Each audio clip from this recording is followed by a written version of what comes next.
Hey guys, Satorix here with another currency guide, and today we are going to go over by far our most profitable guide yet, and this one is a magic find strategy. Real quick though, I wanted to thank you guys for getting us over the 100 subscriber mark in less than a month of making PoE content.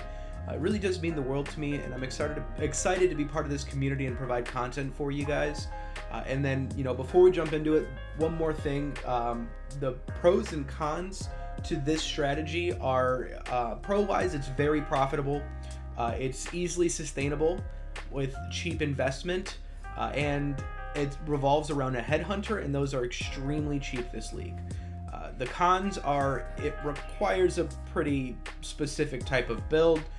Magic Find gear tends to be a little bit lacking in some defensives and offensive, and also it's a long process of luck.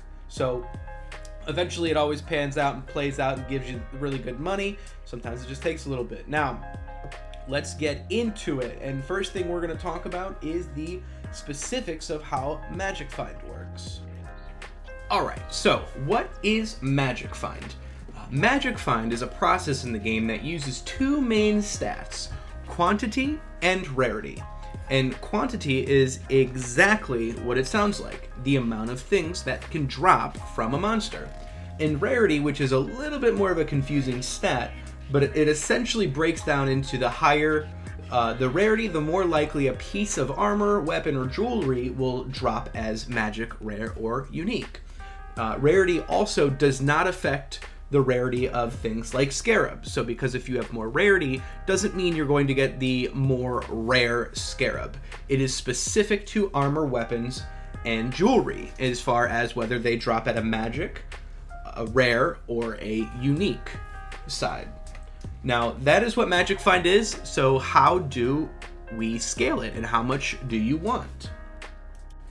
Alright, so there is a lot of different pieces that can get quantity and rarity on it. In this league specifically, rarity doesn't seem to be worth all that much, just because the things that you're trying to go for are really cards and scarabs, which do not, like I said, get any boost to the value or the rarity of it based on your rarity. So instead, you just want to have as much quantity as possible.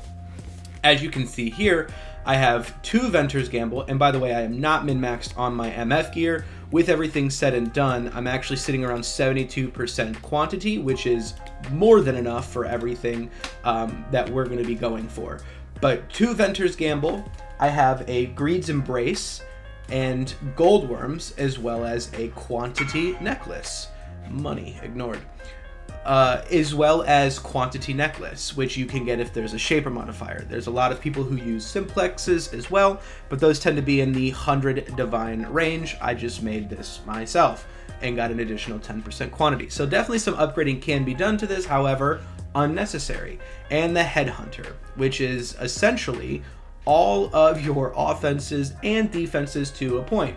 Because if you look at our Greed's Embrace, it reduces your movement speed, it reduces your fire resistance, it reduces your movement speed, your lightning resistance. Your boots give you only 10% movement speed, and you get some fire resistance off of it, but you're really missing a lot of stats here on the chest piece, as well as damage pieces for your Venters. So you can only use Venters for quantity and resistances. So you're losing a lot of damage in these 3 slots here, which is why MFing can be difficult and you lean on a headhunter to make everything work.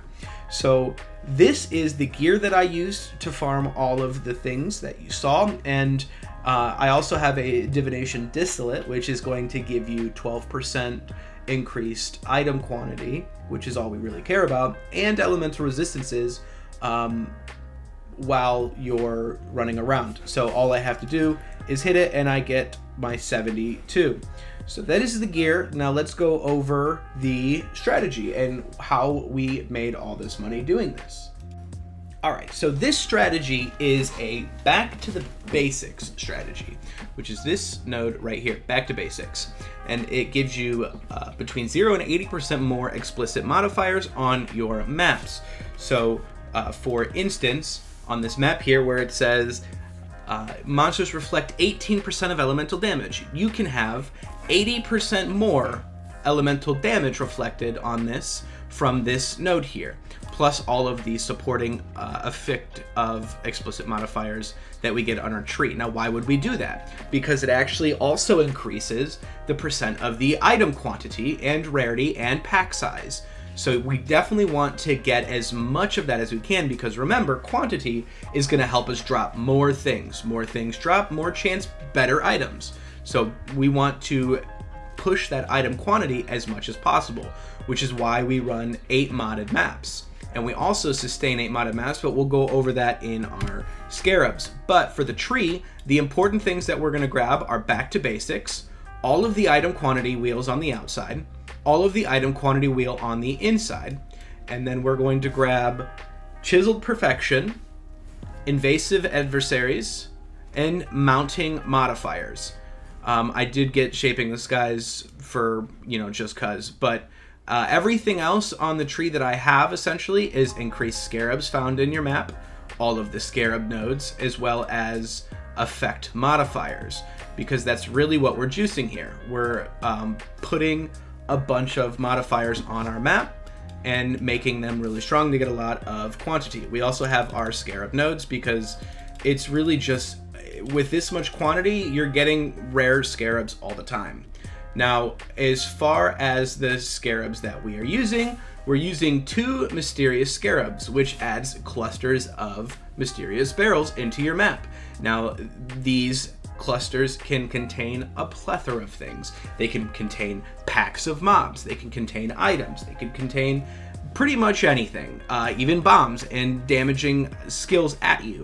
So they're a little bit rippy, especially with the back to basics, but we run 2 of them because this is how we're really pushing the amount of monsters in our map, as well as chance at a couple of things in the boxes. Now keep in mind that in those boxes, it's actually not modified with your quantity or rarity. They are completely separate. Quantity and rarity only affect things that you specifically kill.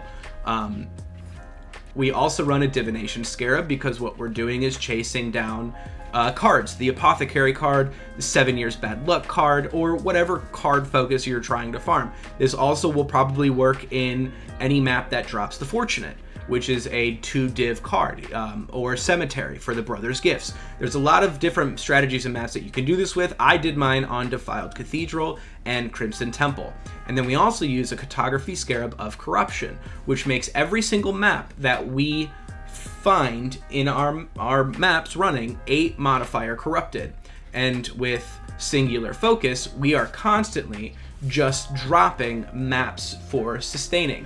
I never bought a single 8 modded map, and I have sold a ton of them off of the rejects that I can't specifically run, and I'm still able to run 8 modded maps whenever I want. So definitely the good setup here, as well as the map. Now, next thing we're going to do is we're going to actually talk about the map. Alright, so what we're going to do here is we're going to run a map so I can kind of show you the pace and speed at which I was running these maps to get all of the loot that I did. And really, I just sprint. I don't really stop to loot unless it's something absolutely insane. As a matter of fact, I probably could even upgrade my filter a little bit. But as you see, as I'm running, I just constantly want to keep my distillate. Oh, there's a ding right there. Full stack scarabs, money. And we just run this strat non-stop. It took me about 200 maps before I could say that it was evened out. But that scarab right there, that's a divine. And again, this isn't costing me anything. You'll see I'll drop a map here, or 3, as much as every map. Oh, we died. So we lost our headhunter buffs. Not a problem. We just run right back in. And then we go the other way. I don't usually kill the boss. The boss doesn't really do anything for us. So we're not really worried about that.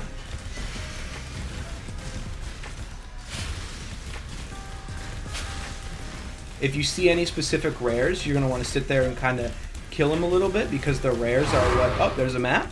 And it's 8 mod. These are some big mobs. So we're probably not going to be able to kill those. And yeah, so I would probably call it on this map just based off of the difficulty of those mobs and not having the headhunter buffs. And I would also say that it was profitable based off of this being a 70C divination scarab. So real quick run through. I could have finished the map, however I didn't. Money again. And then yeah, let's finish up here. All right, so as far as the loot goes, I actually pretty much sold everything that I had gotten a few days ago and made a new build.